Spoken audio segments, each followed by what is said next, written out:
our official YouTube channel.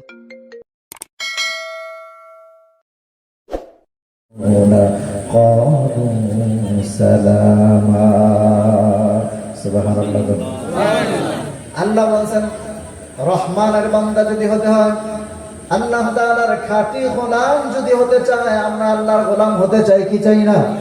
আরো জোরে বলেন চাই কি চাই না? দুহাত উঠে আগে আল্লাহকে দেখান, আমরা আল্লাহর গোলাম হতে চাই কি চাই না? আমরা কার গোলাম? আরো চিল্লায় বলেন কার গোলাম? জীবনের সব আশটুকু ছেড়ে দিয়ে বলেন কার বান্দা আমরা? আমরা সবাই আল্লাহ তাআলার গোলাম। আল্লাহ তাআলা বলেন আমার গোলাম হতে হলে, রহমানের বান্দা হতে হলে, আল্লাযীনা ইয়ামশুনা আলাল আরদি হাওলা, জমিনের মধ্যে তোমরা অহংকার করে চলতে পারবা না, নম্রতার সাথে ভদ্রতার সাথে তোমাদের চলতে হবে। যদি ঠান্ডা ভাবে চলো, অহংকার করে না চলো, তাহলে আল্লাহ তাআলা কিয়ামতের ময়দানে আল্লাহর গোলাম বলে বান্দার সামনে পরিচয় করায় দিবে।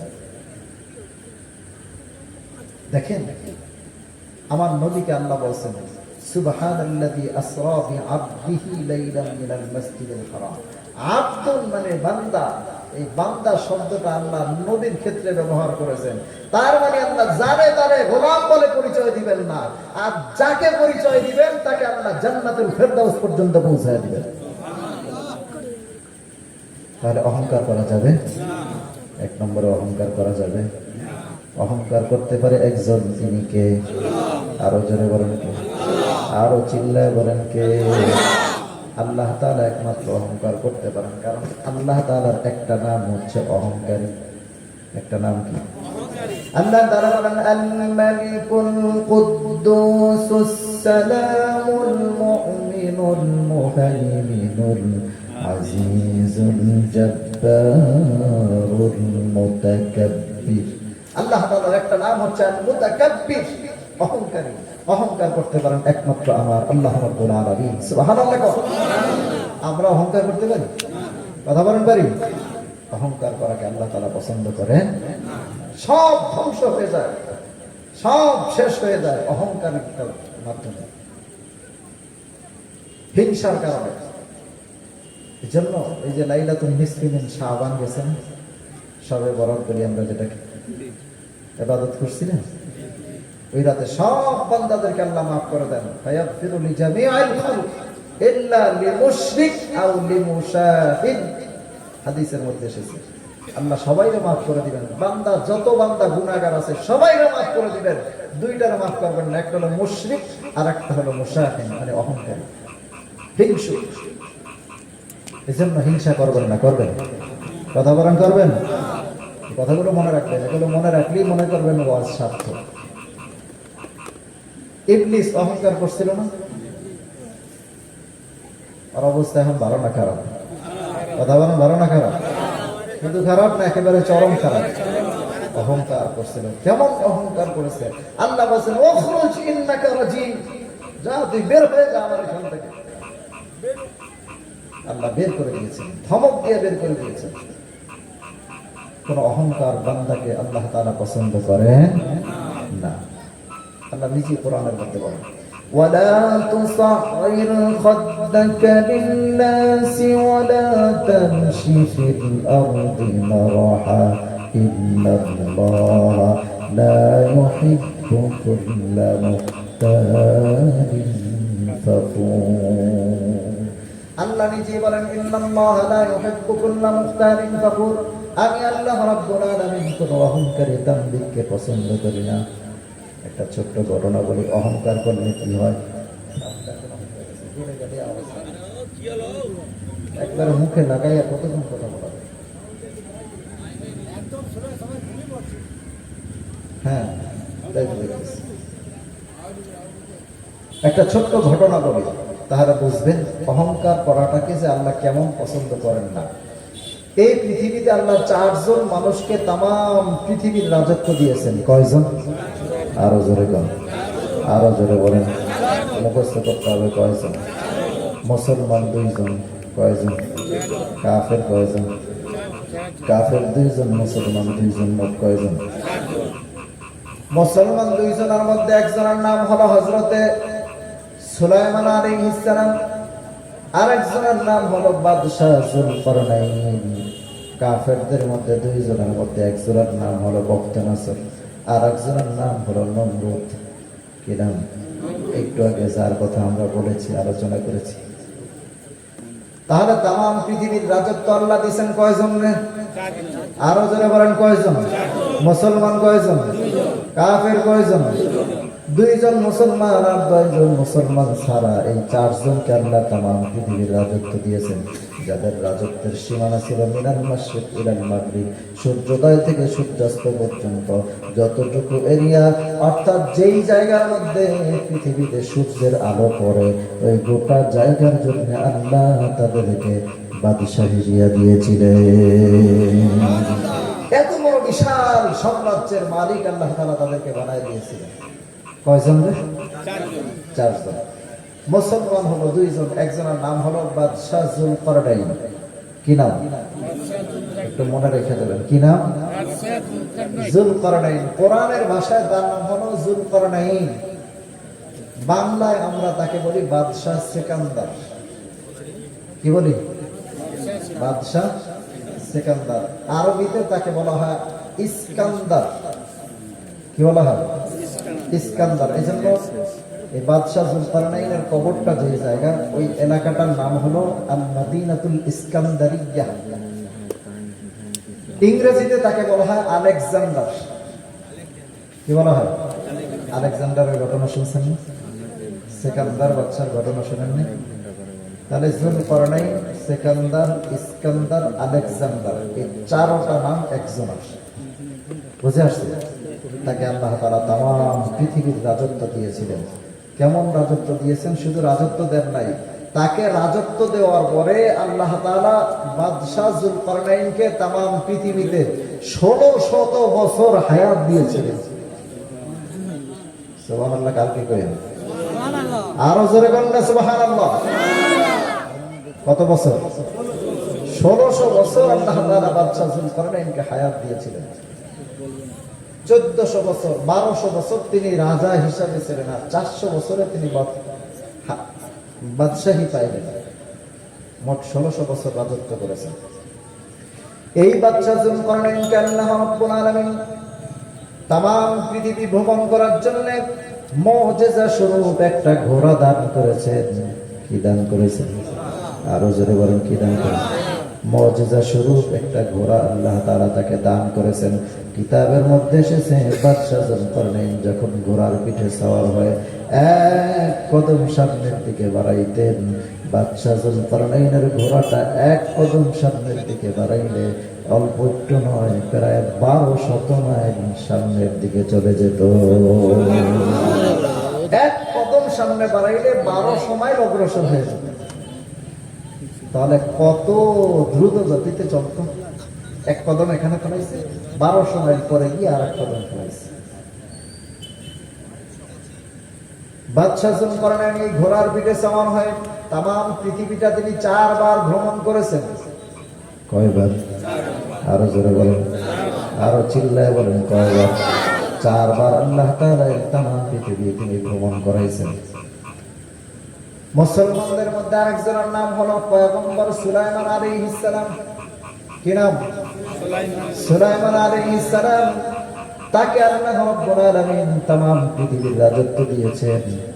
আর পাশাপাশি খুব মজার একটা ঘটনা চলে আসছে, একটু খুবই মনোযোগ দেন, এদিক সেদিক তাকাইলে খুব মিস করবেন। হযরত সুলাইমান আলাইহিস সালামকে আল্লাহ তাআলা তাম পৃথিবীর রাজত্ব দিয়েছেন, আবার তাকে আল্লাহ তাআলা নবীও বানাইছেন। কি বানাইছেন? নবীও বানিয়েছেন, আবার তাম পৃথিবীর রাজত্ব দিয়েছেন। পয়গম্বর সুলাইমান আলাইহিস সালামকে আল্লাহ তাআলা মুজিজা স্বরূপ একটা আংটি দিয়েছিলেন। কি দিয়েছেন? আংটি। আপনারা ব্যবহার করেন? হ্যাঁ, আংটি দিয়েছেন পয়গম্বর সুলাইমানকে আল্লাহ তাআলা একটা আংটি দিয়েছিলেন। ওই আংটিটার কি মূল্য ছিল? ওই আংটিটা পরিহিত অবস্থায় হযরত সুলাইমান আলাইহিস সালাম এই পৃথিবীর সব কিছুর ভাষা তিনি বুঝতে পারতেন। বাতাস কিছু বলতে চাইলে সুলাইমান বুঝতে পারতেন, গাছপালা তরুলতার কথা তিনি বুঝতে পারতেন, পিপিলিকার কথা তিনি বুঝতে পারতেন, সুবহানাল্লাহ কোন, আরো জোরে কোন সুবহানাল্লাহ। পাখির কথা তিনি বুঝতে পারতেন। হঠাৎ করে সুলাইমান আলাইহিস সালামের দরবারে একদিন একটা পাখি, নাম হলো হুদহুদ। কি নাম? আরো জোরে কোন। হুদহুদ পাখিকে দেখেন সুলাইমান আলাইহিস সালাম সঙ্গে সঙ্গে বললেন وتفقد الطير فقال ما لي لا أرى الهدهد أم كان من الغائبين لأعذبنه عذابا شديدا أو لأذبحنه ليأتيني من عذاب أليم। হুদহুদ পাখির সম্পর্কে আল্লাহ তাআলা কোরআনে আয়াত নাযিল করে দিলেন। বুঝা গেল পয়গম্বর সুলাইমান আলাইহিস সালাম হুদহুদ পাখির কথাও বুঝতেন, সুবহানাল্লাহ কোন, আরো জোরে কোন সুবহানাল্লাহ। হযরত সুলাইমান আলাইহিস সালাম তার সাথী সঙ্গীদেরকে নিয়ে তিনি রওনা করছেন, হঠাৎ কোথাও যাবেন। এমন সময় গর্তের পিপিলিকা একটা আওয়াজ দিল, দেখলো সুলাইমান তার বাহিনী নিয়ে আসতেছে। কি নিয়ে?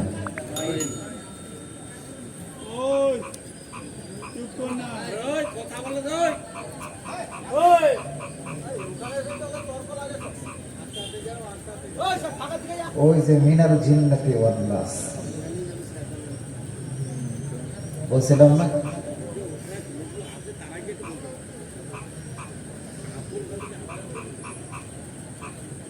আচ্ছা যাই হোক, এদিকে তাকান, সামনে মজার কথা চলে আসতেছে। এখন না শুনলে ভালো করে, পরে সামনে বুঝতে কষ্ট হবে।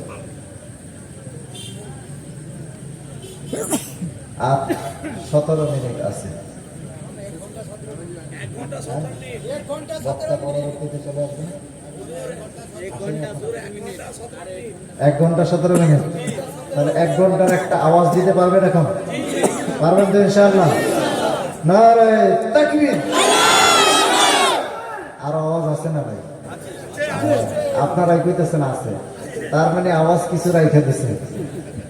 দেখি আমি জোরে না কইয়া হুজুরে একটা ঠক দিয়া দিই, আপনি জোরে না কইলে আমি ঠকবো? কথা বলেন, ঠকবো? তাহলে এবার জোরে একটা তাকবীর দেওয়া যাবে না? জীবনে এত জোরে আওয়াজ দেন নাই, পারবেন ইনশাআল্লাহ এরকম একটা জোরে আওয়াজ দিতে? পারবেন ইনশাআল্লাহ? নারে তাকবীর। আরো জোরে নারে তাকবীর। এখনো অনেকের জবান জানি না, আল্লাহ, আমার ভয় লাগে, আল্লাহ যদি রাগ করে দেয় জবানটা একবারে বন্ধ করে দেয়, কিছু করার আছে? কথা বলেন আছে? আমরা এটা বদ্ধ করতেছি না, আমরা দোয়া করি আল্লাহ এমনটা যেন না করে। এরপরও যদি জবান বন্ধ রাখে, কি করার আছে?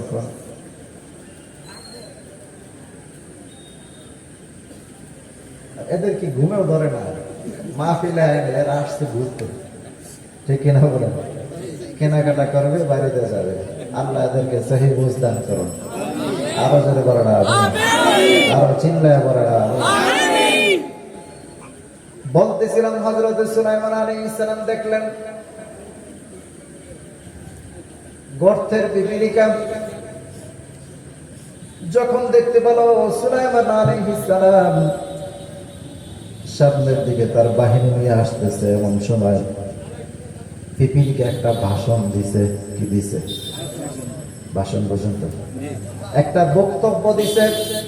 বক্তব্যটা আল্লাহর কাছে এত বেশি পছন্দ হয়ে গেছে, আল্লাহ রাব্বুল আলামিন আখির জামানার পয়গম্বর মুহাম্মদুর রাসূলুল্লাহ সাল্লাল্লাহু আলাইহি ওয়াসাল্লামের উপরে নাযিল করেছেন যে কোরআন, ওই কোরআনের মধ্যে ওই পিপিলিকার নামে একটা সূরা নাযিল করে দিলেন। সূরার নাম হইছে সূরাতুল পিপিলিকা। সূরার নাম কি? জোরে বলেন, সূরার নাম কি? বাংলা বলেন সূরাতুল পিপিলিকা। পিপিলিকা বুঝেন তো? পিঁপড়া। সূরার নাম হচ্ছে সূরাতুল পিঁপড়া। আরবিতে এর নাম হলো সূরাতুন নামল। সূরা নাম। আল্লাহ তাআলা ওই নামলের ঘটনাটাই সূরার মধ্যে আল্লাহ তাআলা নাযিল করে দিলেন। আল্লাহ তাআলা ওই পিঁপড়ার ভাষণটা সঙ্গে সঙ্গে আল্লাহ তাআলা এখানে উঠায় দিলেন। আমার আল্লাহ তাআলা বলেন, ক্বালাত নামলাতুন ইয়া আইয়ুহান নামলু উদখুলু مساكنكم لا يحطمنكم سليمان وجنوده وهم لا يشعرون আল্লাহ রাব্বুল আলামিন বলে দিলেন, পিঁপড়া দ্বারা সমস্ত পিঁপড়াদেরকে ভাষণ দিয়ে বলতেছে, ও পিঁপড়ার দলেরা, উদখুলু মাসাকিনাকুম, তোমরা তোমাদের ঘরে তাড়াতাড়ি ঢুকে যাও। লা ইয়াহতিমান্নাকুম সুলাইমান, সুলাইমান আসতেছে, ওয়াজনুদুহু, তার বাহিনী আসতেছে। তোমরা যদি পিঁপড়ার দলেরা তোমরা যদি গর্তের মধ্যে না ঢুকো, তাহলে এই পিঁপড়ার দলদেরকে সবাইকে সুলাইমানের দল তাদের পায়ের তলে পিষে ফেলবে। তোমরা তাদের পায়ের তলে পিষে শেষ হয়ে যাবে। লা ইয়াহতিমান্নাকুম সুলাইমান ওয়া জুনুদুহু ওয়া হুম লা ইয়াশউরুন। সুলাইমানের বাহিনী তো বুঝবে না, তোমাদেরকে তো আর চোখেও দেখবে না, তোমাদেরকে মেরে ফেলবে।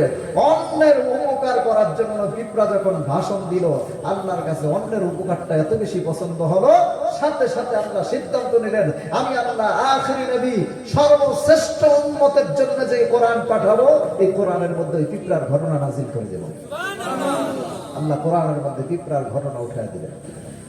তার মানে সুলাইমান আলাইহিস সালাম পিঁপড়ার কথা বুঝতেন, ঠিক কিনা বলেন? আরো জোরে বলেন, ঠিক কিনা? সুলাইমান আলাইহিস সালাম যখন আংটি পরিহিত অবস্থায় থাকতেন, আংটি পরার পরে সুলাইমান আলাইহিস সালামকে আল্লাহ তার একটা সিংহাসন দিয়েছেন। কি দিয়েছেন? আরো জোরে বলেন। সিংহাসন দিয়েছেন। কত বড় সিংহাসন ছিল? কিতাবের মধ্যে এসেছে 2 লক্ষাধিক সৈন্য নিয়ে। কত? 2 লক্ষাধিক সৈন্য নিয়ে একসাথে বসতেন। আংটি পরিহিত অবস্থায় তিনি সিংহাসনের মধ্যে বসতেন। বসার পরে 2 লক্ষ সৈন্যরা সামনে বসতো, এমপি মন্ত্রীরা সামনে বসতো। বসার পরে সুলাইমান বলতেন, আমাদেরকে বাতাস তুমি উড়াইয়া উড়াইয়া বর্তমানে হিন্দুস্তান থেকে তুমি আরব আমিরাতে নিয়ে যাও। বলতে দেরি হইতো, বাতাস আইসা আসমানে বিনা মেশিনে বিনা কলে আল্লাহর কুদরতে উড়াইয়া উড়াইয়া নিয়ে চলে যেত। সুলাইমান আলাইহিস সালাম মুখের ভাষা, তিনি যখন আংটি পড়তেন তখন জিনরা তার তাবে হয়ে যেত, জিনেরা তার অনুগত হয়ে যেত। হঠাৎ করে হুদহুদ পাখি, সুলাইমান আলাইহিস সালামের তথ্যমন্ত্রী ছিল। কি মন্ত্রী? আরো জোরে বলেন, কি মন্ত্রী? এই তথ্যমন্ত্রী আয়েশা সুলাইমান আলাইহিস সালামের কাছে বললেন, ও পয়গম্বর সুলাইমান, এক দেশে এক রাজা দেখে আসছি, রানী দেখে আসছি। কি দেখে আসছি? রানী দেখে আসছি। ওই রানীর নাম হলো বিলকিস। কোন কিস? আরো জোরে কোন? কোন কিস? বিলকিস। রানীর নাম হলো বিলকিস। ও বাদশা, দেখতে এত সুন্দরী, আমার মনে হয় গোটা দুনিয়ার মধ্যে এত সুন্দরী আর নাই। অনেক সৌন্দর্য দিয়ে আল্লাহ তারে বানাইছে, আরো সাজ সজ্জা সজ্জার সাথে তাকে রানী বিলকিস। কিন্তু সে আল্লাহর গোলামি করে না, সে সূর্যের পূজা করে। কি করে? ও বাচ্চা, কেউ কেউ বলেছেন, আরো বিভিন্ন রেওয়ায়েত এসেছে। বাচ্চা, কিন্তু রানী বিলকিসের সিংহাসনটা বড় সুন্দর। সুলাইমান আলাইহিস সালাম হুদহুদের কাছে একটা চিঠি লিখলেন। একটা চিঠি লিখে বললেন, যা এটা রানী বিলকিসের কাছে দিয়ে আস। এই ঘটনা আমি আজকে বলবো না। সর্বশেষ রানী বিলকিসকে আসার জন্য দাওয়াত দিলেন। রানী বিলকিস আসার জন্য সিদ্ধান্ত গ্রহণ করলো। যখন কাছাকাছি চলে আসছে, সুলাইমান আলাইহিস সালাম সংবাদ পাইলেন। এমন সময় সমস্ত জিনদেরকে ডেকে বললেন, ও আমার জিন বাহিনীরা, যারা জিন আছো, এরা ভালো করে শুনে নাও, তোমাদের মধ্যে এমন কোন শক্তিশালী লোক আছে কি যে রানী বিলকিসের সিংহাসনটা তাড়াতাড়ি আমার কাছে আনতে পারবে? একজন এটা দাঁড়াইছে, বলে আমি পারবো। ওর নাম হলো ইফরিত। নাম কি? আরো জোরে কর। বুঝছেন তো? ইফরিত নাম কি? কোরআনে আল্লাহ তাআলা বলেন, ক্বালা ইফরিতুম মিনাল জিন্নি আনা আতিকা বিহি ক্বাবলা আন তাকুমা মিন মাকামি ওয়া ইন্নী আলাইহি লাকাবিয়্যুন আমিন। ইফরিত বলতেছে, বাচ্চা রানী বিলকিস আসতেছে, তার আসতে এখনো কয়েক ঘন্টা সময় লাগবে। তবে বাচ্চা আমি আপনার কাছে একটা কথা বলতে চাই। বলে, কি কথা? বাচ্চা আপনি এখন বসা আছেন, বসা থেকে দাঁড়াইতে আপনার যতটুকু সময় লাগবে, আমি রানী বিলকিসের সিংহাসনটা, তৎকালীন জামানায় তো কোনো ঘোড়া ছিল না, কোনো সাওয়ার ছিল না। ওই সময় রানী বিলকিসের বাড়ি ছিল 3000 কিলোমিটার। কত কিলোমিটার? 3000 কিলোমিটার দূরে। ওই ফ্রিদ দাঁড়ায় বলতেছে, বাচ্চা আপনি বসা আছেন, বসা থেকে দাঁড়াবেন অথবা দাঁড়ানো থেকে বসবেন, যতটুকু সময় লাগবে আমি তার আগে রানী বিলকিসের সিংহাসনটা আপনার সামনে হাজির করে দেব। সুলাইমান বলতেছে, আরো দ্রুত কে আনতে পারবা? সঙ্গে সঙ্গে সুলাইমান আলাইহিস সালামের দরবারে আরেকটা আল্লাহওয়ালা জিন ছিল। কি ছিল? আল্লাহওয়ালা জিন, আল্লাহর ওলি জিন। কেমন আল্লাহওয়ালা? কিতাবের মধ্যে এসেছে ওই আল্লাহওয়ালা জিনটাকে আল্লাহ তাআলা মোট 7টা ইসমে আযম দান করেছে। আল্লাহওয়ালা জিন, ইলমওয়ালা আলেম জিন, আল্লাহওয়ালা জিন। সঙ্গে সঙ্গে বলতেছে, বাচ্চা আমি উঠতেই তো তাড়াতাড়ি পারবো। বলে, কত তাড়াতাড়ি পারবা? ওর কথাটা আল্লাহ কোরআনের মধ্যে লিখে দিয়েছেন, ক্বালাল্লাযী ইনদাহু ইলমুম মিনাল কিতাবি আনা আতীকা বিহি ক্বাবলা আন ইয়ারতাদ্দা ইলাইকা তারফুক। আওয়াজ দিয়ে কোন সুবহানাল্লাহ। ও বাচ্চা, ইফরিত আপনি বসা থেকে দাঁড়াইতে যতটুকু সময় লাগবে ততটুকু সময়ের মধ্যে আনতে পারবে, আর আমার এতটুকু সময় লাগবে না। আইয়ারতাদ্দা ইলাইকা তারফুক, আপনার একটা চোখের পলক ফেলাইতে যতক্ষণ সময় লাগে তার আগে আমি রানী বিলকিসের সিংহাসন নিয়ে আসব। তার নাম কি? আফি বিন বারখিয়া। এই আল্লাহওয়ালা জিনের নাম কি? আফি বিন বারখিয়া। আফি বিন বারখিয়া, এটা মনে রাখেন, সামনে এটার আলোচনা আসবে। এটার নাম কি? আফি বিন বারখিয়া। এই আফি বিন বারখিয়া চোখের পলকের মধ্যে নিয়ে আসবে, অথচ দূর কত দূর? 3000 কিলোমিটার। তার মানে বর্তমানে বিমানে গেলে প্রায় 3 ঘন্টার উপরে লাগে, ঠিক কিনা বলে? যাইতে 3 ঘন্টা, আবার আসতে 3 ঘন্টা। যেমন এখান থেকে কলকাতা থেকে গুয়াহাটি 900 কিলো, অথচ যাইতে সময় লাগে 1 ঘন্টা 10 মিনিট। তাহলে 3000 কিলোমিটারে আরো বেশি লাগবে না? 3 ঘন্টা, 3 ঘন্টা, প্রায় 4 ঘন্টা লেগে যাবে। অথচ এই 4 ঘন্টার রাস্তা বলতেছে আমি শুধুমাত্র চোখের এক পলকের মধ্যে হাজির করে দেব। তাহলে সুলাইমান আলাইহিস সালামের মুজিজা ছিল আংটি। কি ছিল? আরো জোরে কোন না, কি ছিল? আংটি ছিল। এই আংটি পরা অবস্থায় তিনি সব কিছু বুঝতে পারতেন, সব কিছু করতে পারতেন, সঠিক সিদ্ধান্ত নিতে পারতেন, এমনকি বাতাসের ভাষাও তিনি বুঝতে পারতেন, এই লাইটের ভাষা তিনি বুঝতে পারতেন, বোতলটা এই ক্রেসটা কি বলতেছে সেটা তিনি বুঝতে পারতেন। কথার কথা, একটা গাছ কি কথা বলতে চায় সুলাইমান আলাইহিস সালাম বুঝে ফেলতেন, কিন্তু আংটি খুলে ফেললে কিছু বুঝতেন না। সুবহানাল্লাহ। আংটিটা আল্লাহ তাআলা মুজিজা স্বরূপ দান করলেন। হযরত সুলাইমান আলাইহিস সালাম যখন বাদশাহ হলেন, পয়গম্বর হলেন, নবীও হলেন, আল্লাহ তাআলা নবুয়তিও দিয়েছেন আর পয়গম্বরী বাদশাহীও আল্লাহ তাআলা দিলেন। দেওয়ার পর এখন তাম পৃথিবীর বাদশাহ, কিন্তু সুলাইমান আলাইহিস সালাম এখনো বিয়ে করেন নাই। বিভিন্ন রিওয়ায়াত পাওয়া যায়, কোন কোন বর্ণনা আসছে সুলাইমান আলাইহিস সালামের বউ ছিল 100-এর উপরে, কিন্তু প্রথম বিয়েটা এখনো করেন নাই।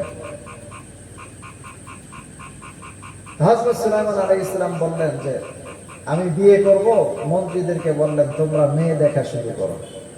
আচ্ছা আপনারা বলেন, পয়গম্বর সুলাইমান আলাইহিস সালামের মতো ব্যক্তির কাছে বিয়ে দিতে চাইবে না এমন কোন বাবা কি আছে? হ্যাঁ, পৃথিবীতে এমন কোন বাবা পাওয়া যাবে? পাওয়া যাবে না। অথবা এমন কোন মেয়ে কি পাওয়া যাবে যে কিনা পয়গম্বর সুলাইমানের স্ত্রী হইতে রাজি হবে না? কথা বলেন। সবাই চাইবো যে আমি সুলাইমান আলাইহিস সালামের যদি বিবি হইতে পারতাম তাহলে তো আমি বাদশার স্ত্রী হইতে পারতাম। এখন পৃথিবীর বিভিন্ন জায়গা থেকে পরমা সুন্দরী, সরসী, তন্নি, যত গুণে গুণান্বিত আছে এরকম সুন্দর সুন্দর মেয়েদের প্রস্তাব সুলাইমান আলাইহিস সালামের কাছে আনা হচ্ছে। সুলাইমান আলাইহিস সালাম একটা একটা দেখেন আর বলেন, দেখো আরেকটু ভালো পাওয়া যায় কিনা, আরেকটু ভালো পাওয়া যায় কিনা, আরেকটু ভালো পাওয়া যায় কিনা। এইভাবে দেখতে দেখতে প্রায় 6 মাস হয়ে গেছে। কয় মাস? কথাগুলো শুনেন গভীর মনোযোগ দিয়ে। কয় মাস? 6 মাস হয়ে গেছে। 6 মাস পরে 6 মাসে প্রায় 1200 মেয়ে দেখছে। 1200 মেয়ে দেখার পরেও একটা মেয়ে তার পছন্দ হয় না। আচ্ছা বলেন, বাজারে গিয়া যদি বেশি দেখে, বেশি যাচাই করলে চোখ গোলা হয়ে যায় না? হ্যাঁ, পরে ভালোটা আর ভালো লাগে না। 1200 মেয়ে দেখার পর সুলাইমানের একটাও পছন্দ হচ্ছে না। এখন কি করবে? সব অতিষ্ঠ হয়ে গেছে। এর জন্য মায়ের পূজা কই পাবে? সবাই হতভম্ব হয়ে গেছে। কি করা যায়, কি করা যায়? সুলাইমান আলাইহিস সালামের বিভিন্ন দেশ থেকে শিল্পপতি, বাদশাহ, বিভিন্ন গভর্নর, বিভিন্ন জনের মেয়ের প্রস্তাব আসে, কিন্তু কোনো মেয়েই তার পছন্দ হয় না। সর্বশেষ সুলাইমান আলাইহিস সালামের এই বিয়ের সংবাদটা দেখবেন নদীর মাঝখানে চর উঠে না? কি বলে আপনাদের দেশে? চর জাগে। দুনিয়ার সব খবর সবার কাছে থাকে, কিন্তু চরাঞ্চলের মানুষের কাছে খবর যায় না। ঠিক কিনা বলেন? কথা বলেন ঠিক কিনা? এরা একেবারে সব আউট অফ সমাজ, সমাজ থেকে এরা বিচ্ছিন্ন হয়ে থাকে। মানে সংবাদ যাওয়ার সর্বশেষ মাধ্যম হলো এই চরাঞ্চল। কথা বলেন। সুলাইমান আলাইহিস সালামের বিয়ের সংবাদটা একেবারে যাইতে যাইতে ছড়াইতে ছড়াইতে চর অঞ্চল পর্যন্ত চলে গেছে। এখন চরের মধ্যে এক জেলের স্ত্রী, জেলে বুঝেন তো? হ্যাঁ, কি করে? মাছ ধরে। আসামে এটাকে বলে মাইমাল। কি বলে? মাইমাল। যারা জাল দিয়া মাছ ধরে এদেরকে বলে মাইমাল। তো যাই হোক, এক জেলের স্ত্রী তার মেয়ের মাথার চুল রাত্রেবেলা বেনি, বিকাল বেলা দুপুরে খাবার খেয়ে বেনি করে দিচ্ছে, আশ্রয় দিচ্ছে। এমন সময় মা তার মেয়েকে বলতেছে, মা শুনছিস আমাদের দেশের বাদশাহ হযরত সুলাইমান আলাইহিস সালাম তিনি নাকি বিয়ে করবেন, কিন্তু তার কোনো মেয়েই পছন্দ হয় না। কি পছন্দ হয় না? কোনো মেয়ে তার পছন্দ হয় না। মেয়েটা উঠা মায়ের কাছে বলতেছে, মা সত্য কথা? বলে হ্যাঁ, কোনো মেয়ে নাকি তার পছন্দ হয় না। মেয়েটা এবার মায়ের দিকে তাকায় বলতেছে, মা পয়গম্বর সুলাইমান আলাইহিস সালামের কোনো মেয়ে পছন্দ হয় না, ভালো কথা। তবে আমি জেলের মেয়ে হয়েও আমার দিনটা বড় সাক্ষী দেয়, আমার মন সাক্ষী দেয়। আমার মনে হয় আমার পক্ষ থেকে যদি প্রস্তাব দেওয়া হতো পয়গম্বর সুলাইমান রাজি হয়ে যেতে। কিসের সাথে কিসের তুলনা? চিন্তা করছেন? আপনাদের দেশে বলে না, কোথায় শেখ সাদি আর কোথায় সাগরের নদী। হ্যাঁ, ঢাকা শহরের কোথায় পল্টন আর কোথায় লন্ডন। কিসের সাথে কিসের তুলনা হয় এটা? আচ্ছা বলেন, 19-20 হইলেও মানানো যায়, যদি 0-20 হয়? এটা তো 0-20 না, -0-20। সুলাইমান আলাইহিস সালামের সম্পর্কে যখন মেয়েটা এই কথা বলল, মা জোরে একটা আঘাত করছে আঙ্গুল দিয়ে মাথার ভিতরে, ঠুয়া মারছে। ঠুয়া মারা বুঝেন তো? হ্যাঁ, টোকা দিছে, জোরে একটা আঘাত মারছে। এত জোরে আঘাত করছে মেয়ের মাথাটা সঙ্গে সঙ্গে ফুলে গেছে, প্রচুর ব্যথা শুরু হয়ে গেছে। মেয়েটা 2 চোখের পানি ফেলে দিয়ে মাকে বলতেছে, মা এখনো পর্যন্ত আমি তো কোনো প্রস্তাব দেই নাই, এখনো তো আমি প্রস্তাব পাঠাই নাই, কেবলমাত্র আশা করছি। আর আশা করতে তো দোষ নাই, আছে? কথা বলেন, দোষ আছে? আমি এখনো পর্যন্ত প্রস্তাব পাঠাই নাই, শুধুমাত্র আশা করেছি। আর আশা করতে তো দোষ নাই, কারণ আমার আল্লাহ রাব্বুল আলামিন সূরাতুজ জুমারের মধ্যে বলতেছেন, قل يا عبادي الذين أسرفوا على أنفسهم لا تقنطوا من رحمة الله إن الله يغفر الذنوب جميعا। আল্লাহ রাব্বুল আলামিন বলেন, বান্দারে, এরে বান্দা, তুই যদি গুনাহ করতে করতে পাহাড় সমপরিমাণ গুনাহ করে ফেলে, রে বান্দা, এত বেশি পরিমাণ গুনাহ করেছো, আমার দরবারে আসার তো সাহস হয় না। তুই বড় ভীতু হয়ে গেছস, এত বেশি গুনাহ করে ফেলেছস। হাদিসের মধ্যে আসছে, লাউ বালাগাতিজ যুনুব আলা আনানাস সামা, যদি বান্দার গুনাহ যদি জমতে জমতে আকাশের মেঘমালা পরিমাণ হয়ে যায়। এরপরের বর্ণনায় এসেছে, যদি এটা জমতে জমতে পুরো দুনিয়াটা যদি এইভাবে করে গুনাহ দ্বারা ভরপুর হয়ে যায়, আর সুম্মাস্তাগফারা, বান্দা যদি ইস্তেগফার করে আল্লাহর দরবারে যদি মাফ চায়, আল্লাহ তাআলা বলেন, লাগাফারতু লাক, আমি আল্লাহ বান্দার গুনাহগুলো মাফ করে দেই। শুধু বান্দা আল্লাহ রাব্বুল আলামিনের কুদরতি কদমের সামনে সিজদা দিয়া বান্দা শুধু আমার আল্লাহকে একবার আল্লাহ বলে ডাক দিবে, আমার আল্লাহরে আল্লাহ বলতে ডাক দিতে দেরি হয়, সঙ্গে সঙ্গে বান্দার জীবনের গুনাহ মাফ করতে আল্লাহ দেরি করে না। মেয়েটা বলতেছে, মা, আমি তো শুধুমাত্র আশা করেছি, আর আশা করতে তো দোষ নাই। আমি শুধুমাত্র আশা করেছি, আশা করতে তো দোষ নাই। কিন্তু কে শোনে কার কথা? মা এমন জোরে আঘাত মারছে, মেয়েটা খুব ব্যথা পেয়ে গেছে। এখন দুইজন মা এবং মেয়ে দুইজনের ঝগড়া, বাগবিদণ্ড ছড়াইতে ছড়াইতে পাশের ঘরের এক মহিলা শুনে ফেলছে। গ্রামে গঞ্জে দেখবেন, আপনাদের এলাকায় নাই, মহিলারা একটা ঘরে যদি একটা কথা কোন রকম বাইরে ছড়ায় গোপন, ওইটা ছড়ানোর জন্য ফেসবুক লাগে, কথা কোন ফেসবুক লাগে, ইউটিউবে আপলোড করা লাগে। হ্যাঁ, মুহূর্তের মধ্যে পুরো এলাকা ছড়া যায়, ঠিক কিনা বলেন? আজকে মা বাবা আমার উপরে খেপ বলবো, কোন হুজুরে আছে আমাকে বিরুদ্ধে অস্কির আছে। যাই হোক, এখন দুইজনের কথা যখন ছড়ায় গেছে, পাশের ঘরে আরেকজন শুই না, সে আরেকজনের কাছে এইভাবে করতে করতে পুরা জেলে পল্লীতে একটাই কথা, অমুক জেলের মেয়ে সুলাইমানের স্ত্রী হওয়ার শখ জাগছে। যখন এইভাবে বলতেছে, এখান থেকে বাইরেতে বাইরেতে নদীর ওই পারে চলে গেছে।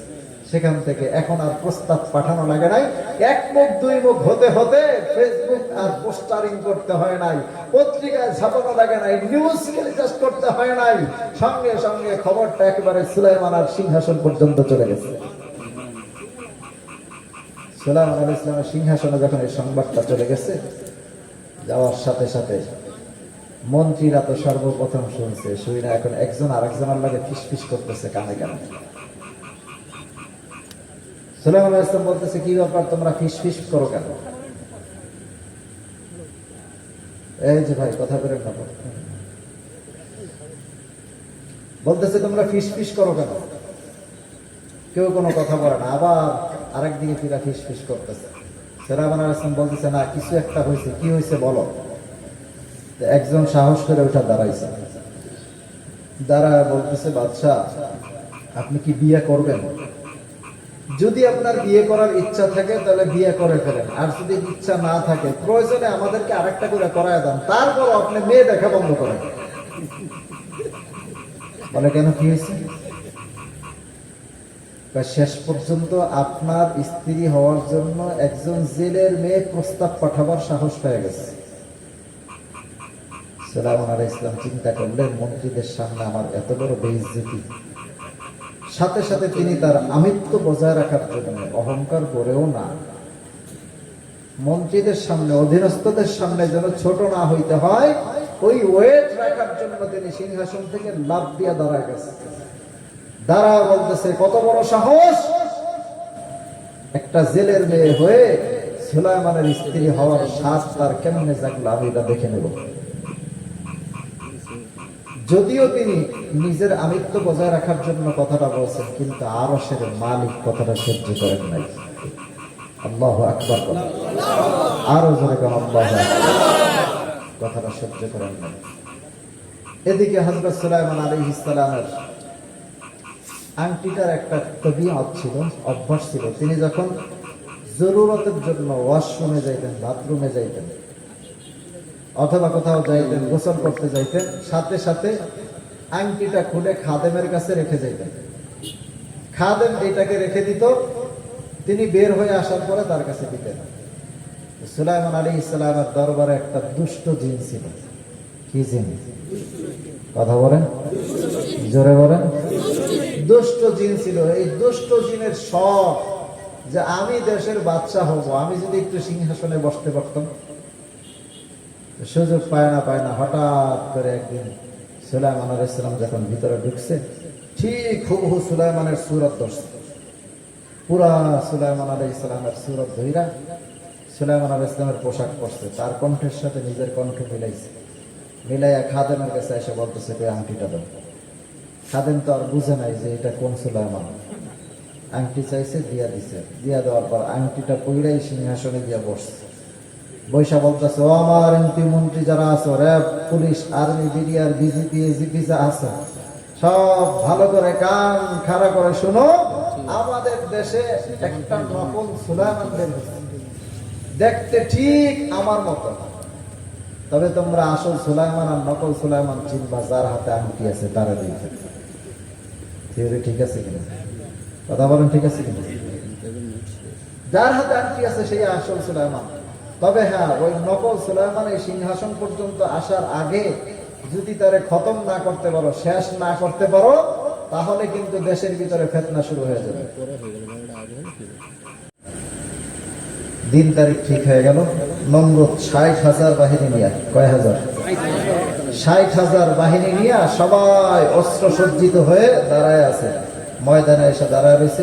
ইব্রাহিম আলাইহিস সালাম আরেক প্রান্তে একা দাঁড়ায় আছে। কেমন যুদ্ধ! নমরুদ ইব্রাহিমকে ডেকে বলে, ইব্রাহিম তোমার রব নাকি যুদ্ধ করবে? কোথায় তোমার রব? তুমি তো একাই, আজকে তোমার কোনো রক্ষা নাই, দেখি তোমাকে কে বাঁচায়। ইব্রাহিম রে বাঁচাবে কে? আরো জোরে বলেন। ওই ইব্রাহিমের আল্লাহ এখনো আছে না নাই? আরো জোরে বলেন, আছে না নাই? নমরুদ বলতেছে, ইব্রাহিম তোমার আল্লাহ মনে হয় ভয় পাইছে। কেন তোমার আল্লাহ এখনো পর্যন্ত যুদ্ধ করার জন্য আসে না? হযরত ইব্রাহিম আলাইহিস সালাম আল্লাহকে ডেকে বলতেছেন, রব্বুল আলামিন, যুদ্ধ করার জন্য এসেছি, কিন্তু আপনি তো কোনো বাহিনী পাঠান না, কেমনে যুদ্ধ করবো? একটু যুদ্ধের ব্যবস্থা করে দেন। আজকে যদি আপনি আমাকে এখানে বিদায় না করতে পারেন, তাহলে নমরুদের বাহিনীর কাছে হেরে গেলে জীবনভর কোনোদিন আমি তাওহীদের দাওয়াত দিতে পারবো না। আল্লাহ বললেন, ইব্রাহিম দাঁড়া, তোর ওই নমরুদের জন্য আমি আল্লাহ আগেই বাহিনী রেডি করে রাখছি। বলে, কি বাহিনী? ইব্রাহিম ডেকে বলতেছেন, আল্লাহ তাআলা ডেকে বললেন, আমি বাহিনী রেডি করছি, এটার নাম মশা। এটার নাম কি? সবাই জোরে গান, কি নাম? মশা। মশা চিনেন? কামড়া নাকি ফুল ফুটায়? আল্লাহ পাঠায় দিলেন, বললেন যে ওরা 60,000, আমি আল্লাহ 60,000 মশা পাঠায় দিছি। একটু পরে ময়দানের মধ্যে আসবে, এদিকে সবাই অস্ত্র সজ্জিত হয়ে দাঁড়ায় আছে। আল্লাহ বাহিনী আসবে আর তারা যুদ্ধ করে বিজয় লাভ করবে, এই সিদ্ধান্ত নিয়ে, এই শক্তি নিয়ে দাঁড়ায় আছে। এমন সময় আল্লাহ তাআলা বললেন, ও মশার বাহিনী, তোরা যা যা ইব্রাহিমের বিপক্ষে যারা দাঁড়াইছে নমরুদের সৈন্যদেরকে তারা খতম করে দে। মশাগুলি যখন আসছে, এখন তলোয়ার দিয়ে কি মশা মারা যায়? কথা বলেন, মশা মারা যায়? ওরা তলোয়ার হাতে নিয়ে সোজা হয়ে দাঁড়ায় আছে। মশা বন বন করতে করতে কানের ধারে কতক্ষণ বন বন করে আর গালের মধ্যে ঠাস করে দেয় লাগায়া। যখনই গালের মধ্যে ঠাস করে একটা সুই ঢুকায় দেয়, সঙ্গে সঙ্গে তলোয়ার ফলাইয়া নিজের গালের মধ্যে একটা থাপ্পড় দেয়। যখন নিজের গালে থাপ্পড় দেয়, মশাটা যায় আর এক গালে বসে। আবার এই গেলে থাপ্পড় দেয়, দৌড়ে গিয়ে এই গেলে বসে, এই গেলে আবার থাপ্পড় দেয়। এখন নিজেরা যার যার হাতে তলোয়ার ফেলে দিয়ে একজন আর একজনের গালের মধ্যে থাপড়াইতেছে। কেমন সুন্দর যুদ্ধ চলতেছে। আল্লাহু আকবার। আরো জোরে করে আল্লাহু আকবার। আরো চিল্লায় বলেন আল্লাহু আকবার। ওরা কোনোভাবে পারে না মশার সঙ্গে যুদ্ধ করে পারা যায়, কথা বরং পারা যায়। এখন না কত স্প্রে বের হয়েছে, মশার কয়েল বের হয়েছে, মশারি বের হয়েছে, ওই সময় তাৎক্ষণিক এগুলি পাওয়া যেত। ওরা ওদের তলোয়ার ফেলে দিয়ে এখন যার যার মতো করে নিজের গালের মধ্যে থাপ্পড়ের কম্পিটিশন লাগাই দিছে। সবাই যার যার মতো করে থাপ্পাইতেছে। নমরুদ একা একা চায় দেখতেছে, সৈন্যবাহিনীরা সবাই খালি থাপ্পড়। ব্যাপারটা কি? এদিকে 60,000 মশার পিছনে, সবার পিছনে একটা মশা, ও চলতে পারে না, একটু ঘুরে আবার বইরা যায়। এটা কি বলে? ল্যাংড়া মশা। ল্যাংড়া বলে না? ল্যাংড়া মশা। ওর একটা ঠ্যাং ভাঙ্গা, প্রতিবন্ধী। আল্লাহর কাছে ডেকে বললেন, রব্বুল আলামিন, ও পৃথিবীর মালিক, যারা ভালো ভালো মশা, ওদেরকে তুমি যুদ্ধের ময়দানে জিহাদ করতে পাঠাইছো, আমার ঠ্যাং নাই দেখা বুঝি তুমি আমার যুদ্ধ করতে দিবা না। আল্লাহকে তোর মনের ইচ্ছা যেহেতু বেশি, আমি আল্লাহ তোরে দিয়া বড়ডারে ধর্ম। আল্লাহু আকবার। তোর মনের ভিতরে যেহেতু ঈমানি শক্তি বেশি, এই জন্য আমি আল্লাহ সিদ্ধান্ত নিয়েছি তোরে দিয়া আমি বড়ডারে মারবো। যা ওই জায়গা দেখ, নমরুদ বৈশা রয়েছে, সময় মতো পজিশন বুঝে তোর কাজটা তুই কইরা দিস। এবার নমরুদের কাছে গিয়ে ল্যাংড়া মশা একটু যায়, আবার একটু পরে, এবার একটু উপরের দিকে উঠে আবার ঠাস করে পরে যাইতে নাই। এইভাবে করে যেতে যেতে ঠাস করে আস্তে আস্তে করে নমরুদের মাথার উপরে এসে বসছে। এসে বৈশা অবজার্ভ করতেছে কোন দিক দিয়ে কি করা যায়। কোন দিকে খালি পাইতেছে না। মশার দরে নমরুদ আগেই ভাগে সব কিছু রেডি করে রাখছে। এমন টাইমে মশাটা, ল্যাংড়া মশাটা তাকায় দেখে ওরে ডিস্টার্ব করার জন্য কোনো জায়গা নাই, কিন্তু শ্বাস নিঃশ্বাস নেওয়ার জন্য নাকটা খোলা আছে। কি খোলা আছে? নাক খোলা আছে। ও পজিশন মাইরা সাথে সাথে এক দৌড় দিয়া বলছে, আল্লাহ, তোমার দুশমনকে খতম করার জন্য আমি দৌড় দিলাম, আমার পাও তুমি ভালো কইরা দাও। আল্লাহ রাব্বুল আলামিন সঙ্গে সঙ্গে মশার পাও ভালো করে দিলেন।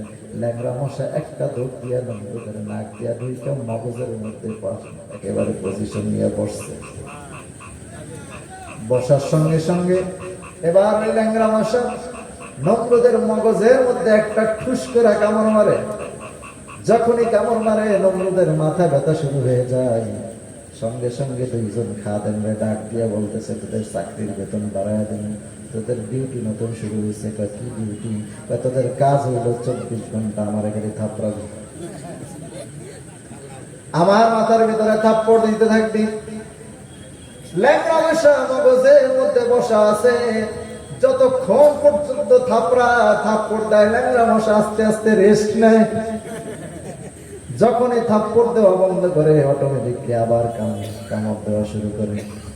এখন থাপ্পড় দেওয়া বন্ধ করলে কামড় দেওয়া শুরু করে, আবার কামড় দেওয়া বন্ধ করলে, কামড় দেওয়া শুরু করলে থাপড়ানো শুরু হয়ে যায়।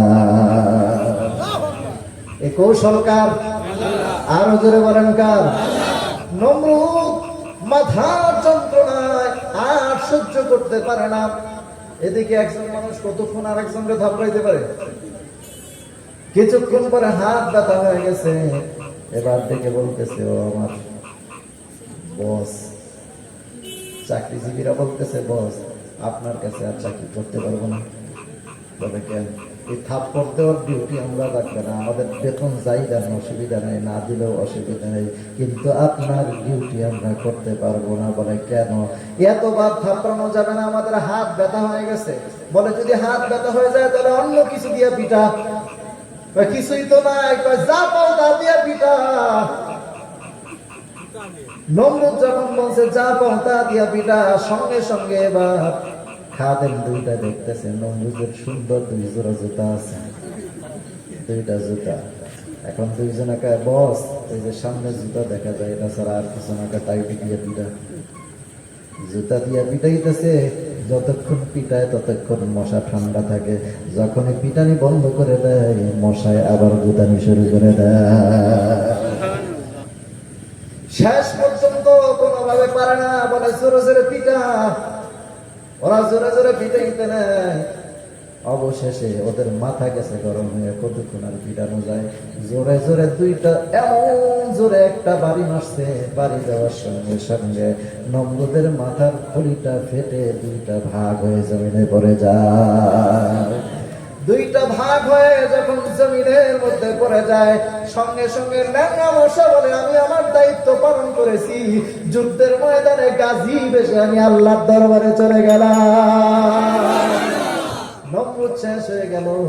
ওই নমরুদ আল্লাহর সাথে আল্লাহর বিরুদ্ধে যুদ্ধে ঘোষণা করেছিল। সুদখোরের 70টা গুনাহ, এর মধ্যে সবচেয়ে বড় গুনাহ হচ্ছে সে আল্লাহর সঙ্গে যুদ্ধের ঘোষণা করবে। আল্লাহর সাথে যুদ্ধ ঘোষণা করার মতো গুনাহ হচ্ছে, তার মানে বোঝা গেল সে নমরুদের খালাতো ভাই, ঠিক কিনা বলো? নমরুদের বংশধর, নতুবা তো সে সুদ খাইতে পারে না। সুদ খাবেন? আওয়াজ কম হইলে বোঝা যাবে রোগ আপনাদেরও আছে। সুদ খাবেন? আজকে থেকে নিয়ত করতে পারবেন যে সুদ খাবো না? পারবো তো ইনশাল্লাহ। সামনে মাহে রমজান আছে।